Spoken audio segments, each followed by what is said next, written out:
ঈদ শব্দটা শুনলেই কেমন যেন একটা আনন্দ আনন্দ ভাব চলে আসে আর কি। ঈদ মানে আনন্দ, ঈদ মানে খুশি, ঈদ মানে শুভেচ্ছা বিনিময়, ঈদ মানে বন্ধুদের সাথে বেড়াতে যাওয়া, আত্মীয়দের সাথে যোগাযোগ করা, এই বিষয়গুলো একেবারে জড়িত। আসলে ঈদ শব্দটির দুইটি অর্থ হয়ে থাকে। ঈদ শব্দের অর্থ যেমনি আনন্দ, আবার ঈদ মানে যেটা বারবার ফিরে আসে।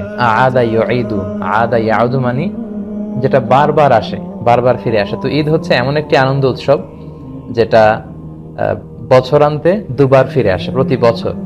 এবং বিশেষ করে ঈদ উল ফিতরের বিষয়টা কিন্তু খুব বেশি আনন্দ ঘন, কারণ এটার জন্য আমরা একদিন, দুই দিন, তিন দিন করতে করতে প্রায় 29 বা 30টি দিন পর্যন্ত অপেক্ষা করি।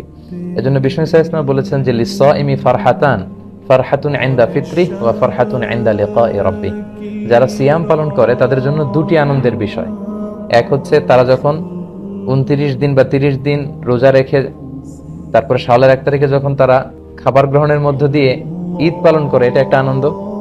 আর দ্বিতীয় আনন্দ in the day of judgment, আখিরাতে সে আনন্দের জন্য আমরা অপেক্ষা করছি, সেটা হচ্ছে ইনদা লিকাই রাব্বি, মিটিং উইথ আওয়ার লর্ড, আমাদের প্রভুর সাথে সাক্ষাৎ, আল্লাহর সাথে সাক্ষাৎ। তো এই দুটো আনন্দ।